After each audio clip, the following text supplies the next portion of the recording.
Hello, my name is Sonja Montiel. I am the founder of College Confidence. I am an educator, a mother of a fifth grader and first-year college student, wife to my high school sweetheart, and a soccer player through and through. And I'm Hilary Bilbrey, inspired living strategist, author, speaker, mama to 3 teenagers, wife, and adventure seeker. You know, some things are just meant to be. Although we met randomly in a class, Sonja and I really became clear that our work, our values, and our heart align.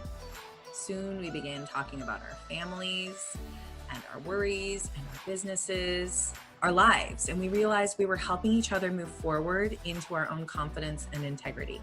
We understand that many people have this fear of showing such vulnerabilities that you and I were able to get to so quickly, and it's because of that alignment. But that vulnerability and those conversations are really a way to get to the heart of the matter. And so Decided Heart was born, and this is why we would love to invite you to join our conversations.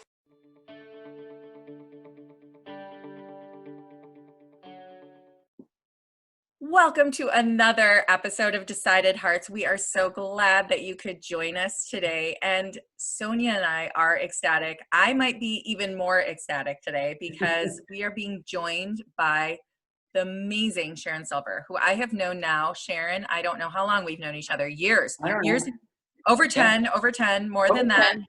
And we used to both do a radio podcast on the same channel together. And that's how we first got to know each other. But as we were talking in these authentic conversations, much like getting to know Sonja, you start to have this conversation, you connect heart to heart, and pretty soon you realize that you have a supportive, amazing network around you. You have a deep, insightful person. So she's become much more than just a colleague. She's become a mentor, a friend, and just a sister in support. And so with that, given COVID, given everything that's going on, she specializes in all things parenting, specifically early childhood development, but all the way through supporting, and thought, let's find out a little bit more about her story, bring her to you as a resource, and maybe see what bubbles up as far as how we can talk to parents right now and bridge that stress sometimes that we're having of all COVID all the time. So with that, Sharon, can you give us a little bit of a background? I know who you are, but for our watchers and listeners, can you tell us a little bit about who you are and what your business is all about, and maybe what brought you into that in the first place? Yeah, well, thank you for having me, ladies. I adore Hilary. I've known her for a long time. She's a wonderful, wonderful, inspiring coach. And I usually call her whenever I need motivation. So she's my mentor as well. I appreciate it. And I'm really thrilled to meet Sonja. And we have had a few technical glitches today, thanks to COVID. So we're sort of living the dream, as they say, every single day. We still have the COVID haircuts, a little long here, a little short there. But, the reason I bring that up is because my goal with parenting and with dealing with anything is to really talk about what's real.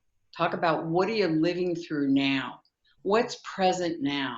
And what are you bringing with you from the past that is influencing how you're feeling in the moment? And I think that that's really different than what most parenting people talk about. My goal always was to be as authentic as I could be, as truthful as I could be, and really empower parents to understand you have everything you need inside of you to do this job. My goal is to support you and bring that out, guide you, help open up a wider perspective.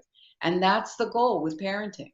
And I think that everybody is sort of looking for that right now with COVID, because I think that most of us, my kids are grown and gone, but my husband and I have been married for 41 years, and it has not prevented us from taking the sandpapers of some of those rough edges and finding out what's left that we need to work on so that we can be as authentic and connected as we possibly can be. Wow. I feel so connected to that, because what resonated was when I was 25 pregnant with my firstborn, I was so obsessed with the books, right? How to be a good parent. Yeah. And I was terrified. And I did have a really close friend who was wise, had 2 children of her own. And she said, throw that crap away, because that baby, she will teach you everything you need to know about Yeah. parenting. And I don't know Yeah. why or how she said it, but that one sentence, I looked in her eyes, I believed her, and I threw all the crap. And I said, I just kind of talked to my baby and said, well, you're going to teach me. So it's such a powerful message.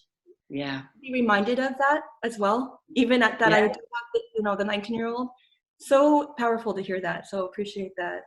Oh, no problem. I mean, it's funny because as a parent educator, and I went back to school to do all of this, and I'll tell my story in a minute about what really provoked it, was that even though I had a great deal of information and I was trying to follow the books, I had a 3-year-old and a newborn, and the 3-year-old was having a temper tantrum. And the book said, hold the door, don't let him in, and don't hold that boundary.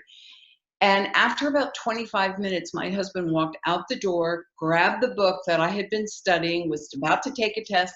He said, garbage, threw it in the garbage, and picked up the boy and said, hug your mother. And that was the end of that. And I'm like, I love you.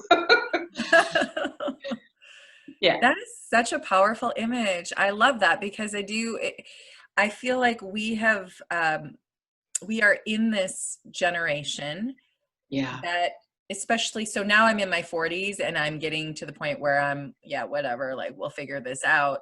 And Sonja, I'm always so inspired by how you've always known.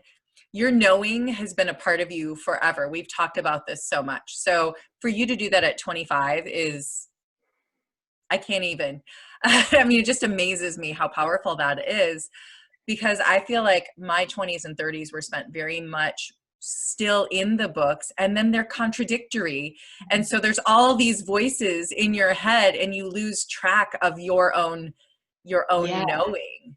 Yes, you lose track of your own intuitive knowingness. And that is what parenting is about. The thing that I think most parents don't get is there is an innate synergy of growth that occurs between parent and child.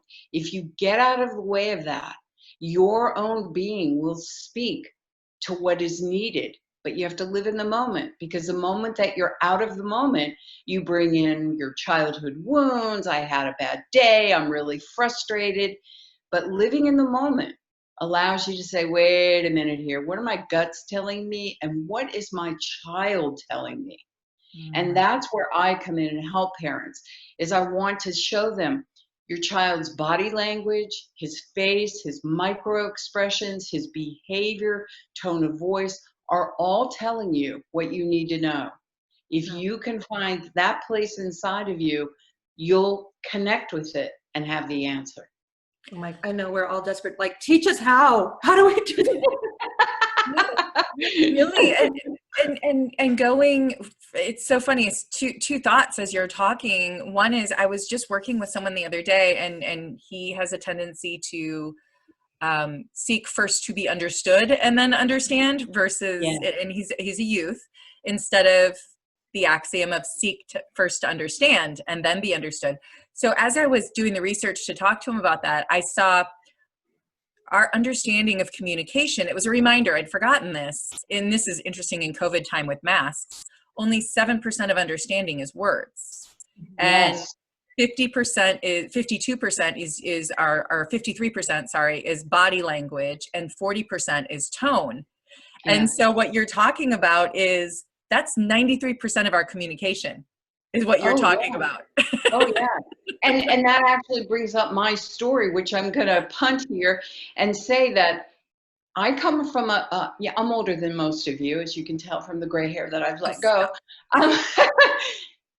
When I was being raised, the way that parents parented was with yelling and spanking and slapping. And it wasn't because they were trying to create child abuse, because there wasn't ever called child abuse back then. It was called controlling your children. And you were actually shamed by your family members if you didn't behave this way with your children. So that's the way that I came up. And I tell a story where You know, just before quarantine, my son came home and he brought his new girlfriend with him. And we were just so thrilled that it was like, okay, how we doing here? You know, she's here with us for a week. Are we okay? How's our relationship? And he looked at me and he said, Mom, why would anything be wrong? We have a great relationship. And I thought, oh my God, here I am having this incredible Leave It to Beaver moment with my son. And he has no idea what it took to not react. He has no idea how I had to consciously choose to respond instead of react. He also has no idea how my automatic stance, my physical stance when I'm triggered, was exactly the stance that my mother took on that life-changing evening. And the life-changing evening happened when that boy who brought his girlfriend home was 4 years old, and he was in his first school play.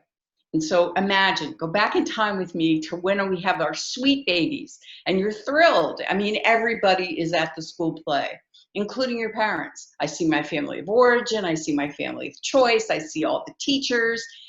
And all of a sudden, as the kids are walking off stage, my mother stands up.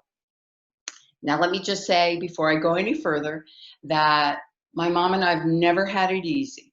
And so I think a lot of mothers can really relate to this. However, we have healed our relationship and she has given me permission to tell this story. So mom stands up and we all lean over and say, Mom, you have to sit down because we're all asked to stay here until the performance is over. And she stands up and says, I came to see my grandson. I didn't come to see anybody else's kid. I'm leaving. So I turn around to my entire community and I am embarrassed and I walk outside. Apparently, I say something to her that really ignites her. She says something to me. I feel my heart racing. I feel my mind chatter exploding with accusations, and I decide the best thing to do is just let her leave. As I turn around, she becomes enraged and says, Don't you walk away from me. And she slaps me across the face. I am stunned. The room behind me falls silent. And then the hushed whispers begin.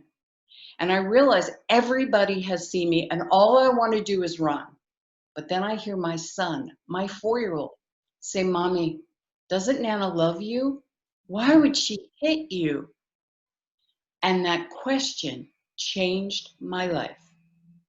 I realized that my kid was biofeedbacking on my childhood wound, the childhood wound that every kid, boy or girl, has when their parent screams at them. Does my parent love me?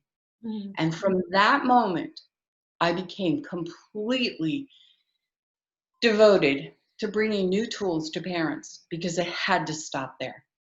And that is why I do what I do. Wow.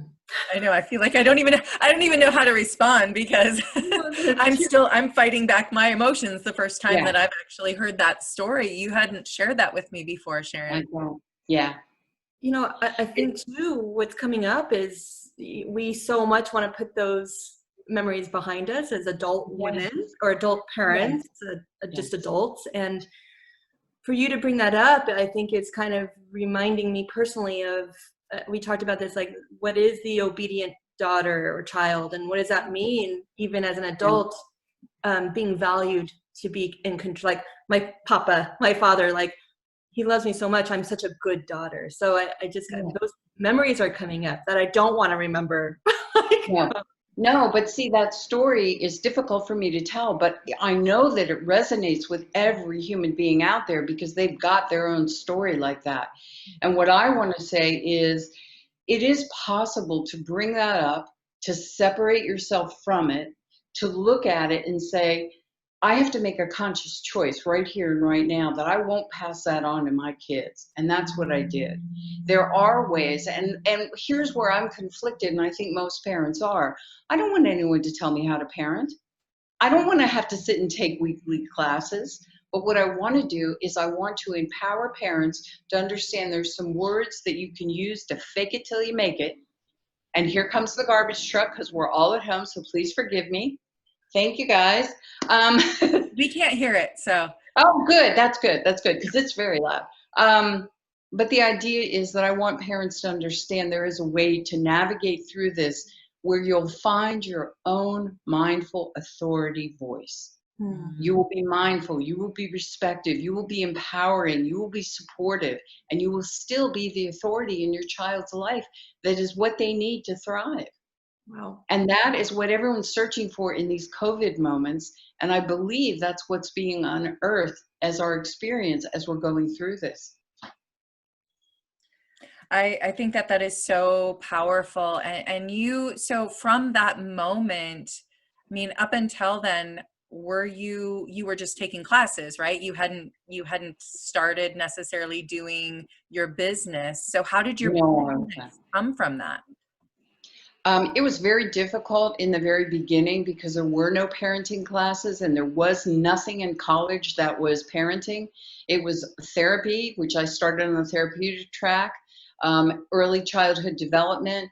And so I have had to teach myself. I had an amazing professor who came to me and said, I'm taking you to lunch. And I'm like, oh God. And she was a student of Magda Gerber, who anyone who's in the parenting field, we bow to Magda Gerber. She had an amazing understanding of children. And she said, what you're searching for and what you can bring to parents doesn't exist. She said, go find it. She said, we need you. She said, she said, I want you to hear what your gift is. And this was what started my business. She said, your gift is you understand this. You just understand it. She said, go help people. And so it's been very difficult, but it's also been very, very rewarding because I've been able to blend together my own spiritual background and my own child development background, my own therapeutic background, and put it together and say, let's drop all those big words and let's talk reality. Mm-hmm. How much do you want to hide in the closet right now and get away from your kids during COVID? Raise your hand. Everybody. But we don't show the kids that. Right. How do we find that moment of peace with all the chaos around us? And I brought a tip today because because I want everyone to really understand there is a way to do this with the little ones and with the big ones and with your husbands and wives. So whenever you are frazzled, but you have to get on the phone or you're cooking dinner, and what's the one thing you do when you hear, Mommy? You go, I'm on the phone. Shh, go away, I'm on the phone. Shh, shh. And you try and tell the child, I'm on the phone, please be respectful, don't interrupt me. What if you turned it on its head and you remained in the moment? And instead, you recognize that what they're searching for is not a request. It's a need. It's a deep need for attention. I need you to give me a hug. I need to connect with you. Because most misbehavior is, I need to connect with you. Because the question is, let's face it, kind of dumb. Mm-hmm. So what you want to do is you smile and you say, come here. Say, shh, come here. So I'm waving with my hand. Say, come here. And you turn your body. And you ask the child to come into you and you just start rubbing their back. You continue doing what you're doing and you don't engage with your voice. You engage with your body and you just rub their back. It has the amazing ability to go deep in their core, fill their need, and you'll find that they'll stop talking, they'll curl into you, and when they're finished and they feel filled up, they'll walk away. You've done this in silence, you've kept your peace, you're living in the moment, and you filled your child's need. I love that. Sonja, what do you think? Again, everything that you're saying, it's like I'm resonating with it. So when I had my own business with my firstborn, being so young, so I was doing that to my 2-year-old, right? And of course, she's not getting it. And so it's escalating. With my second, who's now 11, I definitely have intuitively said more of a come on in. Yeah. The amazing thing about this dynamics is, especially during COVID, is she comes on in when she needs it, but then she's also knowing I'm going to get my mommy time after that phone call. I know, I trust her. I trust that she's going to give me that time. And it's been a really amazing dynamic how I was able to bring her in so she can feel that trust that the attention is there. Yeah. It's the pulling away. It's the Mhm. fighting for our own needs as a parent and child that is causing the conflict versus, okay, one of my needs is to get you calmed down so I can have what I need. So it's a seesaw, it's a dance. And if we look at it more as a dance instead of a war, then we're going to be much better off. So beautiful. I think on that note, I feel like we could have about 5 million more conversations, and I actually want to talk for another whole 3 hours. But I think let's just make sure we bring her back. What do you think, Sonja? I think we should bring her back. I have more questions. I know, right? Well, can I just stay here for just 1 second, just because? Yes. So I'm a college counselor, and so I work with teens. My main vision is to bring in the parents to build that emotional connection through schooling support, through planning after high school, rather than it being such a conflict. Yeah. And one of the things, because I still envision you, Sharon, with your 14-year-old, I think he's 14, right? Coming in with a girlfriend, and how you're consciously thinking about your stance, right? And one of the things I say to parents is just be absolutely present and still when your teen comes home from school. It is that stillness and just being in their space without an agenda. Right. But I didn't know how to convert that to like a strategy or, like. Okay. I've got a great one. And it is the power of silence. It creates a pregnant pause, doesn't it? And you wonder who's going to speak next. If you do it with a semi-smile on your face and your body language is emoting love and empowerment, you go, "How was your day, bud?" Diddum, diddum, diddum, diddum. And he goes, "Oh my God, she's not talking. It's really my turn. Okay." It wasn't really that good, Mom. Okay, babe, let's have it. So silence is the best way to connect with a teenager. The other way, especially with boys, well, the difference between boys and girls, Michael Gurian does some amazing work about the brain difference between boys and girls. And we fight that. We say, oh, no, it's gender neutral, but we're wired differently. So for a girl, we work through things as females by connecting, by talking. We float ideas between each other, and that's how we process things. So if you ask a girl, you say, sit down, she'll look at you eye to eye and go, yeah, it was terrible, Mom. You can't believe what they said. A boy, he goes, what? He doesn't want to look you in the eye. So come up beside him, put your hand on his shoulder, give him the space. And when he speaks, his brain needs to go into rest after he hits his emotions. So it's okay if he speaks, he emotes, and then he goes into downtime. Thank you. Wow. No, I love that so much. I have to really quickly go back to the silence because of a funny. So that's the second step when I'm teaching companioning as part of the virtues. And so the companioning, there's 7 steps. And the first step is opening the door, which is what you're saying, which is, how was your day? And the second step is silence, right? And when I talk to this group of parents about that, they all go, what? And the dads are all like, yeah. And the moms are like, oh. And so by the time I'm done doing it, then I'll say, what is your biggest takeaway from today? And they all are like, I need to shut up. I need to Yeah. Because we process out loud, I think we get nervous. Women get nervous when there's silence. Yes.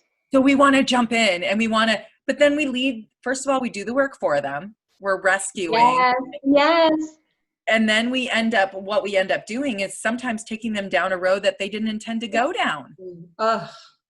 Yeah, it's about remaining in neutral and really following the flow of it and realizing we could see it through our wide perspective of being a grown-up and being a female. We have that in our backpack. We've been through that. But if we don't allow them to stumble on the blocks and the stones on their path, we're not doing them a service. We're not helping them.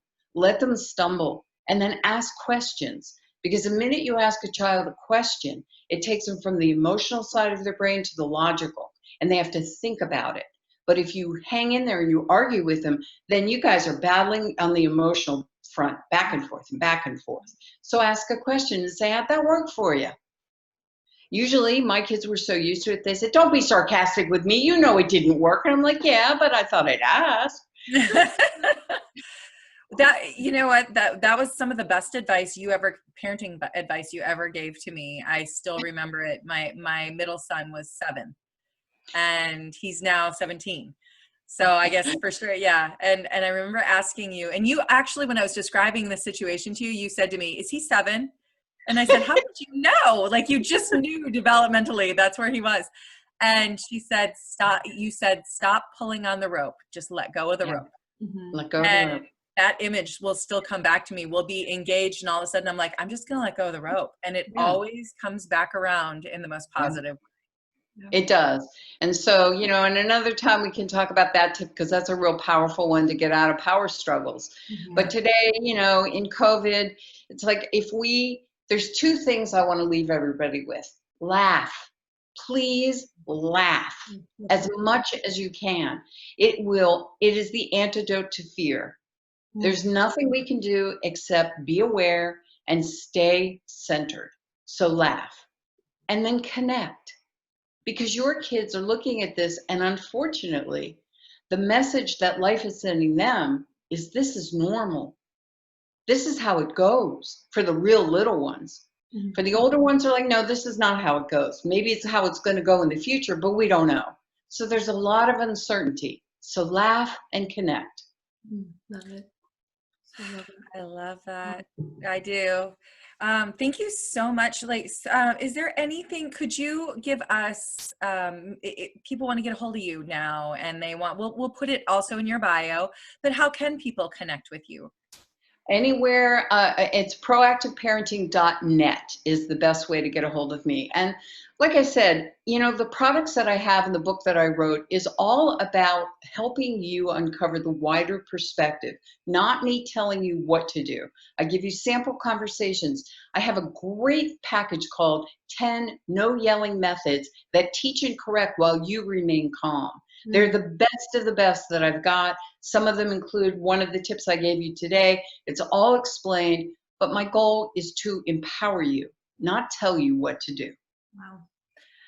So Sharon, is there maybe possibly a new product you can create where you just clone yourself, put it really little like a fairy, so I could just have it in my pocket, and then I could just have you here with me the whole time? If we have an app, I have a son who could create it. Let's figure this out. Artificial intelligence, I know it's possible. I know. He's been asking me for years, Mom, you need an app. I'm like, I can't be an app. He said, you can be an app. I said, no, I can't be. No, I think what's so powerful to hear from you with such rich experience and resources is just that authenticity of, it's on our terms. It's not changing who we are. It's not changing our past or ignoring our past. It's in recognizing it and being authentic and having strategies that is that we embrace, that we're ready for. I really think that's so powerful to hear. So thank you for articulating that so well. Thank you. I appreciate that. I love it. I love it. Thank you for having me, ladies. Oh, no, thank you so much. We always have a challenge, and I had a challenge in mind today, but actually after listening, I think rather than give you a challenge today, I think what I would love to do is head over to Instagram. And if you have other questions for Sharon, I think that, would you be willing to take a peek and maybe give an answer, Miss Sharon? If I can, absolutely. They're usually not short answers, but I will do the best I can. And if you don't want to do a question and you just want to tell me, share one of the times when you were in the moment with your child and it went really well and what you learned from that. Because when you share that, you're helping other women and other mothers and other dads realize the power of living in the moment. Because that's where you're able to transform behavior into learning moments. And that's what proactive parenting is all about. Wow. I think that's it. That's it right there. Thank you so much. We appreciate it so much. And we look forward to more conversations with you another time. And Sonja, any last words on our way out? I'm just so uplifted. I just appreciate your wisdom. I know that there's just authentic love and the authentic way of having us connect with each other. I'm just so appreciative Nice to meet you, Sharon. Nice to meet you. I'm sure we'll meet again. Absolutely. Look forward to seeing you again. And we look forward to talking to our listeners or seeing our listeners again next week. So thank you so much. Thank you.